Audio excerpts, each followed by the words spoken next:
Diqqat, fojia. Mamlakatda dahshatli ofat yopirildi.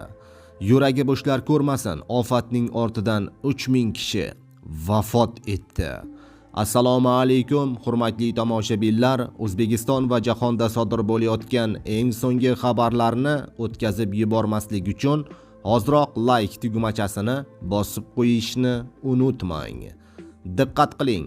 Venesuelada 24-iyun kuni yuz bergan ikkita kuchli zilzilada halok bo'lganlar soni qariyb 3000 kishiga yetdi. Bu haqida Fransiya 24 xabar bermoqda.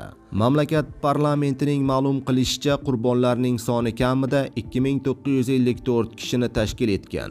16592 tadan ziyod kishi jarohatlangan. Zilzilaning 10 kun o'tgan bo'lsa-da, xalqaro qidiruv-qutqaruv ishlari olib borilmoqda. Tabiiy ofat xalqaro aeroport va mamlakatdagi eng yirik dengiz porti joylashgan La Guaira shtatiga eng yirik zarba bergan. Zilzila munosabati bilan mamlakat hukumati favqulodda holat va 7 kunlik motam e'lon qilgan, deyiladi xabarda.